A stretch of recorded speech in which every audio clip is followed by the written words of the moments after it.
Hi, this is Dr. Diane Hayden with Natural Nutmeg Magazine, and we are here today for our Lunch and Learn live videos where we interview our expert writers and contributors on how to cope with the COVID-19 situation and uplifting interviews about topics related to natural therapies and how to lead a more holistic lifestyle.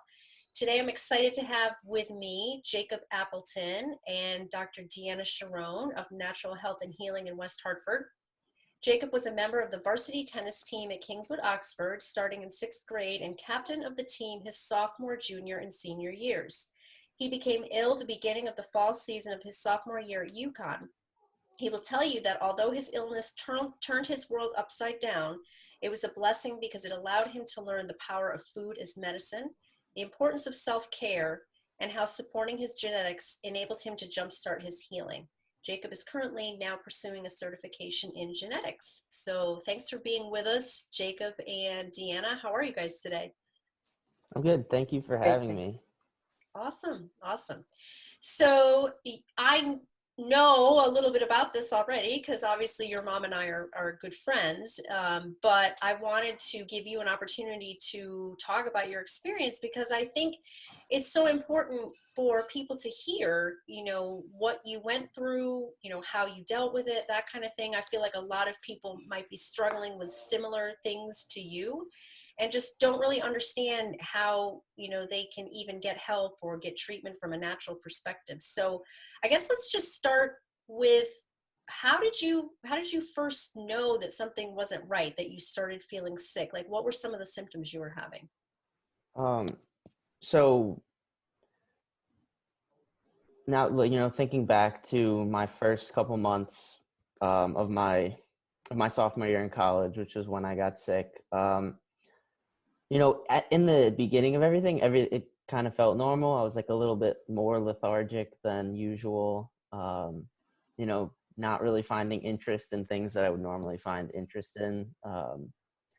And it sort of just kind of kept getting worse, turning into that lethargy turned into like anxiety, having a lot of trouble sleeping, you know, and just like really strange neurological symptoms kind of that had no explanation. I'd never like had any problems with anxiety before in my life and, started having panic attacks and stuff like that. And, it was kind of jarring and, really startling for me because I just had it felt like it came out of nowhere. And, it was just a ton of brain fog, having a really hard time focusing in class. And just, it was really a lot of neurological stuff.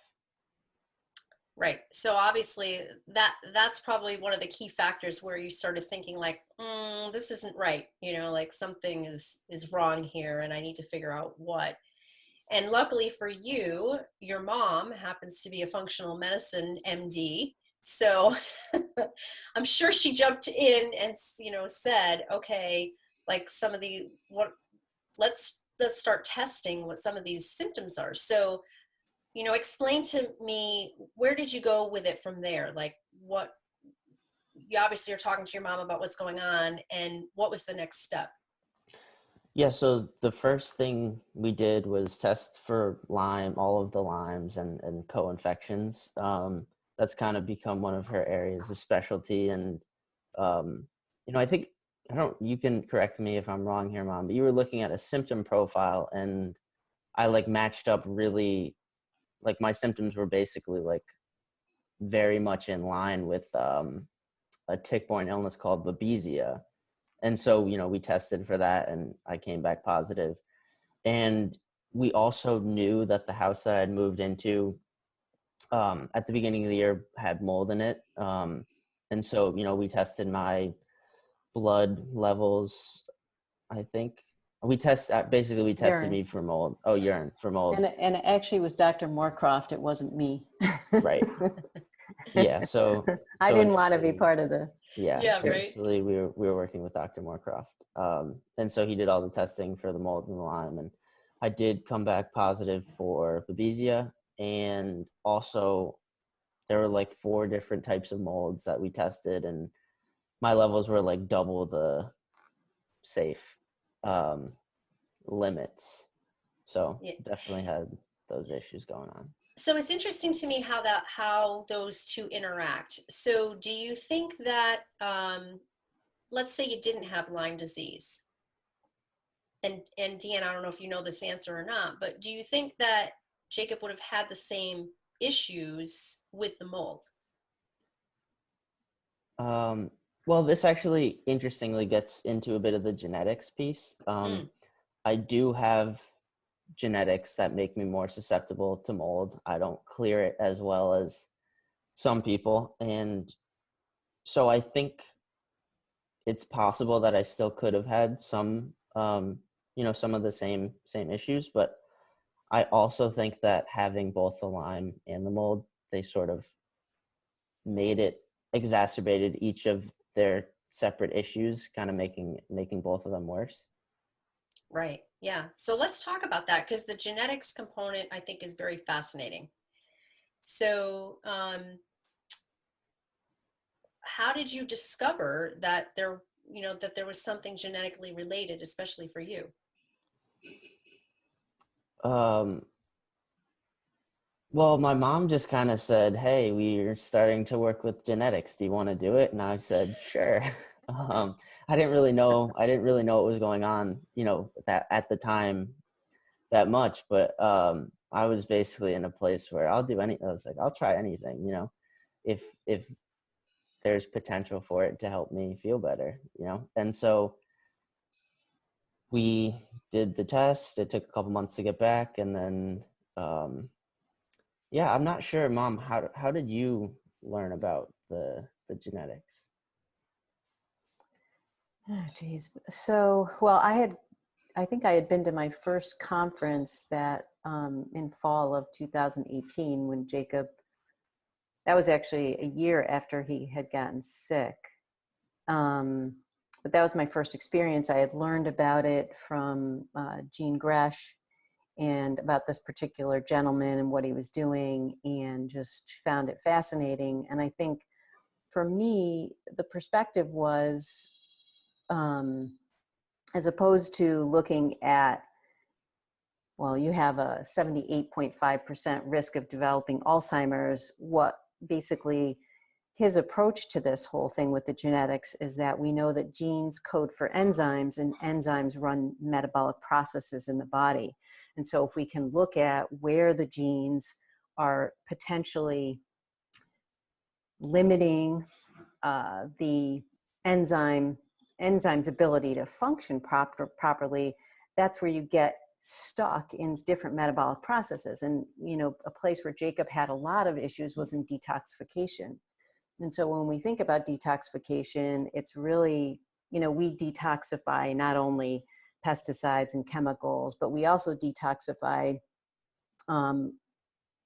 microbes, so pathogens that we come in contact to, and mycotoxins, which are the toxins that mold spores release. So it's, all of these different things that Jacob was really, it's like the perfect storm for him when he moved into this house, because we think he probably had Lyme for many years, but his body was sort of managing it. But then when he got into this environment where he was just, really burdened with the mold, and then his genetics not allowing him to clear it, it was like the perfect storm for, setup of him getting really ill and not being able to play tennis and not being able to function in school. So he had to leave. And so then, the genetics really just opened up a whole world to us that, in the beginning, it was really slow going because he couldn't tolerate.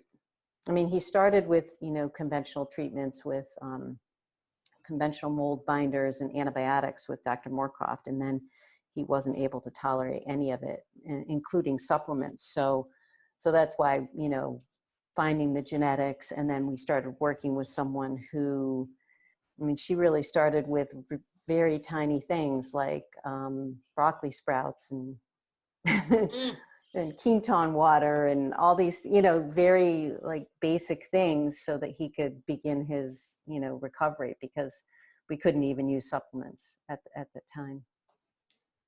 Yeah. I mean, that's got to be very, very scary, and also like, confusing, and where do we go from here? Because you're dealing with, it's like a novel thing because it's so individually related, right? So it's almost like all this trial and error just to figure out what direction to go in. Mm-hmm. Um, so you, let me just dial back a minute. We talked about testing and how you discovered that it was a combination of mold and the Lyme disease. And then I guess Deanna started to touch on what you weren't able to take. Like initially, what were the recommendations of what you should do or what you should take? So we started kind of, again, like mom said, sort of conventionally. We did antibiotics for Lyme, and then there's just kind of a standard sort of mold binder. And I did tolerate them for a little while, probably like a month and a half or so. Mm-hmm. And then I had like a, you know, maybe a herx, some sort of reaction. And it basically kind of upped my sensitivity levels even higher than they were when they started. And so at that point, and while I was originally taking the antibiotics and stuff, I was able to take some supplements, but after that reaction, even food, like I had to force myself to eat because food was giving me the same reactions um, as any sort of supplements. It was just like this out of control inflammation response from, something as simple as like green beans. Yeah. So how did that change your whole diet? Well, it forced me to look at things. I basically took the approach of I'm going to get rid of everything that could potentially cause me any sort of inflammation because I could tell there was already so much burden going on in my body that, I felt like, okay, I can control the burden that goes in through my mouth. I can't control everything else, but this one part, this is what I can do that I know will help me. And even if I don't feel any different, I know that I'm making it easier for my body to prioritize the things that need to get removed and the things that need to be dealt with. So, I really cleaned everything up. I looked at, which foods had the most mold, what fed mold, so sugar, grains, flour, all that kind of stuff. And I basically just decided one day that I was going to get rid of all of it, and I did. And it actually was a lot easier than I thought it was going to be. There's something about like desperation kind of forcing us to do things that otherwise we wouldn't be able to, and then those things not being quite as hard as they seem. That's exactly right. I've had so many people say, it's more about the dread of the unknown as far as what the diet's going to be like, or what it's going to be like to not be able to have like the foods you love. But how many times have we heard people eliminating things like sugar or gluten or whatever, and they feel so much better that they don't even really miss that stuff. Hmm. Yeah, I definitely have that experience. There's one thing that I don't eat that I do miss, and that's peanut butter. It's the only thing. Everything else I either don't miss or have found a way to make it in a way that works for me. And so, and that's been a really cool piece of this too, finding different recipes and ways to eat foods that are, quote unquote unhealthy for you, but, using clean ingredients and, different alternative methods to make these foods. And it's a fun process for me. Yeah. So, obviously this whole process changed your life and led you down this path now of working with food as medicine. So tell us a little bit about, how you work with people and like either your typical client or your ideal client. Who do you like to work with? Um, I don't really have a typical or ideal client. I think, the biggest thing for me is just people who are really invested in their health and in, making progress in whatever they want to do. at the end of the day, this is something that I learned, um, that, all the support in the world doesn't really matter if you don't want it yourself. I had my mom, I had, doctors like Tom, these genetics people, my dad and brother and friends and all the support around me. But if I didn't want it for myself, I wasn't going to really get better. And I think, that's kind of the ideal, and someone who's willing to do the work. And even though it might be uncomfortable at times, realizing that this is worth it. And I think that that's probably the most important thing that I look for in working with someone. Yeah, I think, if it were me and that happened to me when I was your age, I think I feel like I would have had I would have been very disgruntled and be like, what, I'm 20 years old. Why I should be able to eat what I want. I should be able to do what I want. I feel like there would probably be a lot of, pushback against what was happening and how I was going to deal with it. I don't know if that, if that happened to you or not, but I think it's great that you're talking about it. And I'm sure there's lots of other people that are your age that have had to deal with things like this. Hmm. Absolutely. Yeah, I think, um, I would have, if you had asked me like a couple months before it happened, hey, if you had told me this is going to happen, you're going to have to do these things, I would have said, there definitely would have been some pushback. But I think, kind of like I alluded to before, that desperation aspect, you get to that point where it's like feeling so bad all the time. Um, it was really like, I will do anything, doesn't like, no matter what. Um, and sort of there wasn't, I didn't find that I had a lot of resistance, um, to that. I really struggled with taking supplements because of, adverse reactions that I had. Um, that I definitely had a lot more resistance to things like that than just like changing my diet. That kind of felt easy, Mm, um, low risk, if, for lack of a better term. yeah. One other thing I want to touch on, is the anxiety component, because I feel like people, when they think about Lyme disease symptoms, I don't think that's something that, or mold, I don't think that's something people typically think about as being something that might happen to them. So what can you tell us about that? Like what was that like, and and is it more common than we know? Um, I would say definitely it's more common than we know. I was at a conference in November, and they were doing this, like, I was getting my brain like tested or scanned or something. They were looking at it. They were like, "Have you had Lyme?" I was like, "Yes." "Have you had mold?" "Yes." And it's striking to me that those are two of the first questions asked when looking at brain health. Hmm. Um, and so, it really is. I think it's a much more widespread issue than it seems. We know from living indoors, there's going to be mold. Um, and living in the Northeast, especially, but now we know all over the country and all over the world, ticks are everywhere. Um, and Lyme disease isn't something that's initially thought of when you look at mental illness or both Lyme disease or mold. But I think they definitely could be components because of the impacts that they have on the brain.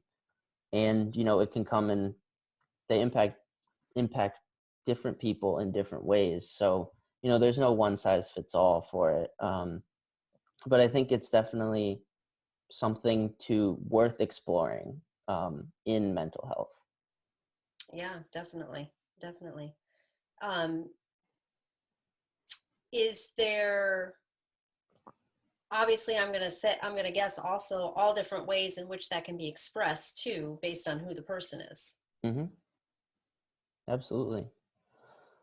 I think, for me, it came in the form of anxiety, brain fog, inability to focus, depression, stuff like that. But there's, we know there's a wide range of mental illness. And I think, you know, that because the brain is part of the physical body, that um, looking into physical factors, that could be affecting it has to be part of the picture, to get the full picture of what's going on. And I don't necessarily think that there's a right or wrong answer. I just think that the more information that you have about what's going on with someone's physiology, the better we will be able to help them. Right. And I would imagine there's got to be a big emotional component too, because, just from the stress of not being able to eat certain things, not being able to, take supplements that are supposed to be going to help you, get over uh, a lot of the issues, that regardless of what's going on from a physiological perspective, you've got to take that into account too, that, like you said, the depression, I mean, just not being able to being so tired you can't do anything, you can't play the sports you love, you can't socialize. I mean, that's got to be huge. Yeah, absolutely. Addressing the emotional piece is one of the really key components for me in terms of getting better. I'm lucky that mom has a friend who does a lot of coaching, and I started working with her in around like January 2018, kind of like when everything was sort of at the height of every, you know, the height of my symptoms, when it was kind of the worst. And, dealing with that emotional piece of just like realizing that like I got sick and it's okay that I got sick. And, there's a piece of this that's not physical, that, I was really unhappy at school before this had happened. Um, and, just, it was like sort of the beginning of the process was just like dealing with my emotions around being sick. I was obviously extremely frustrated. I felt like my life had kind of gotten taken away from me. And, um, it just, there was a lot of anger and frustration around that, and fear definitely too.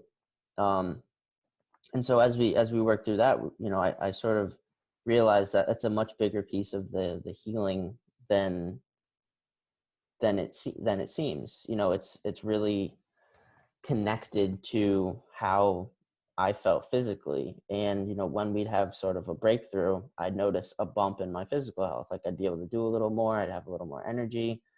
And I just thought it was so cool and interesting how something like that seems to have no impact on how you would feel physically has had such a big impact for me. And I think, it's so easy to think that it is separate when actually it's not. Yeah. Well, I'm glad we talked about that, because that it's fascinating to me too, definitely. And, I'm a big believer in energy medicine and how our emotions affect the body. And I think that that's absolutely something you have to take into consideration. And, you know, when you think about negative emotions, I mean, even if you just think about it from the perspective of how does an emotion like anger or fear make you feel, it doesn't make you feel good. So is it such a far stretch that it could actually be affecting us on a physiological level, affecting our organs and metabolics and all of that? It's not. No, and don't I don't know exactly where these studies are from, but I saw somewhere that when you experience different emotions, your gut bacteria actually changes to sort of reflect that. And I thought that's kind of like a perfect illustration. Even it's something that you can't see. You have no idea what your gut bacteria look like, but when you feel angry or upset or happy, or all of the different, like, your gut bacteria changes to reflect that. Yeah, that's amazing. Amazing for sure. So tell us a little bit about how you studied this and your certifications. Yeah, so I I started I got my health coaching certification from IIN, the Institute for Integrative Nutrition. It was a 6-month program, or it's a year-long program, but there's like an accelerated version, which I did. So that was 6 months, and it was a really, really cool experience. Learning a lot of, you know, it's just really fascinating to me how much information is out there about. That nobody knows. Yeah, and I mean, I had no idea. Yep. I've been around it for my whole life basically, and going through the class, there was just so much that I had no idea about the different diets, different ways of coaching, different, different people just doing so many different things in the realm of health. And it opened my eyes. It was like, wow, this field is huge. There's so much going on. And, there's so many different ways that we can help people. Mm-hmm. Exactly. Yeah. Well, that's awesome. I mean, I think it's great what you're doing, and you're a pioneer for sure. I mean, I maybe a bunch of other younger people like your age that are doing this, but I don't. So I think that it's just awesome that you're doing that. And unfortunate about what had to happen, but this is the way these things happen. So a crisis happens to someone and they completely change their life and make something amazing out of it. Absolutely. Yeah, I agree. I think, I do tell people that I'm grateful that it happened, and sometimes I get looks, like I've got a couple heads, but I really do believe it. It's the most important thing that's happened in my life for sure. And it's led me to where I am now, and I'm, really grateful for that. Yeah, definitely. Definitely. So anything else that you want to tell us, or Deanna, anything else that you want to add about just the whole situation with Jacob and treatment? And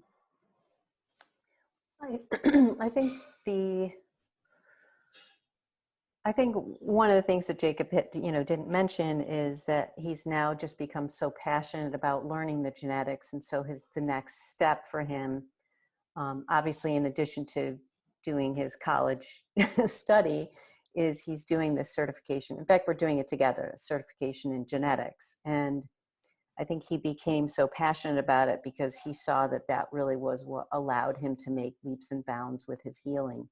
And so the thing that's fascinating is, it really just speaks to the individuality of each of us and the fact that there really is no one size fits all to anything: diet, exercise, supplementation, medications. So I really see the genetics as, something in the future that will allow us to really customize therapies for people that will help them accelerate their healing. And so I think, that's Jacob's passion now, is to be able to help others by helping them go through the experience that he went through, but hopefully in a quicker fashion, because it took him, several years to get better. And, mostly because we didn't have the tools, and now we have the tools. And so it's, it's very exciting because not only were we able to help him and he has his life back, but he's now on a path to help others, and I've found another way to help others. And so it's just, it's very, very, very exciting, and sort of the next chapter for us. Yeah. And to kind of continue on that, I was talking to someone about it, and they were saying how, there's no way to know what's going on in your body. And I thought in most cases that's true, but when you have the genetics right in front of you, and we can go through all of, it's basically the closest thing we have to knowing exactly what's going on in your body. And that, that detailed information is really, really important, because like Mom said, we can customize therapies to make things work for the individual. And that's the most important thing. It's helping the individual person that we're working with get better, and getting basically as much information. That's that really, when it comes down to it, that's what it is.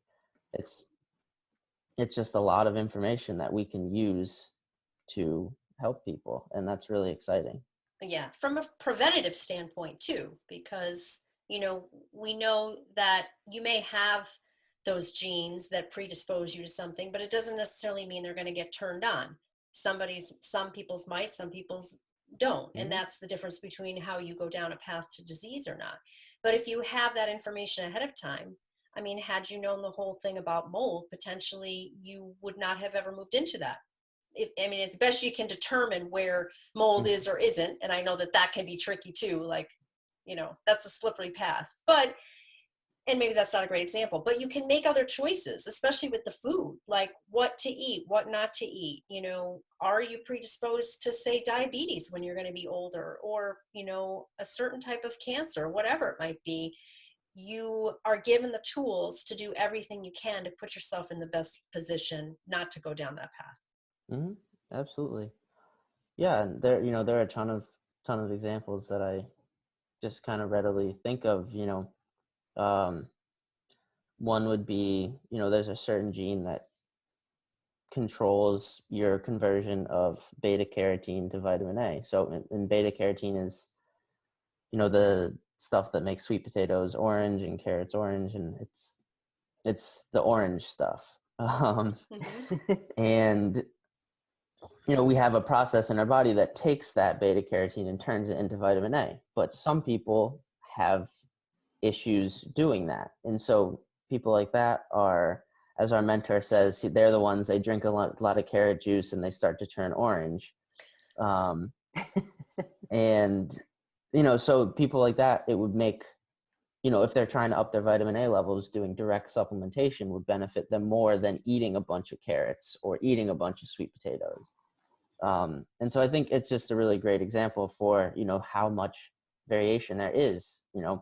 Not to say that sweet potatoes and carrots aren't good for you. They are. But for someone who's doing that to improve vitamin A levels and not seeing results, could be a genetic reason why. Exactly. Yep. And then, you can choose to do something differently. And the amount of information is crazy, but really important. So this has been awesome. Thank you for spending time with us today and telling us about your story and, your amazing recovery and where you're headed. How would you like people to connect with you? Any kind of information that either of you want to give as far as where to go to get more information? Well, on the Natural Health and Healing website, there is, actually, Mom, I don't know exactly how it works. Can you? So the website obviously has a lot of information. It has a lot of resources, but it also has our contact information. You can call the office. You can schedule an appointment with Jacob. He and I are working virtually right now, and that's actually been going quite well. But we do have staff in the office that are scheduling appointments, and there's also a lot of really great information on there that people can utilize if for their health, if even if they can't or don't want to come and see us.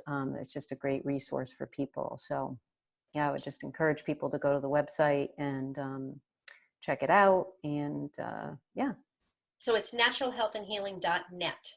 Yes. Correct. Okay. And it's natural health and spelled out AND. Correct. Naturalhealthandhealing.net. Perfect. Awesome. So you can find this video on our website, naturalnutmeg.com, and also on our social media pages at Natural Nutmeg Magazine. And I want to thank both of you, Jacob and Diane, again today for being with us. This is great information. And hopefully people will reach out and learn more. Thank you, Diane. Yeah, thank you so much for having us. Awesome. Everybody have a great day. You too. Bye-bye. Bye.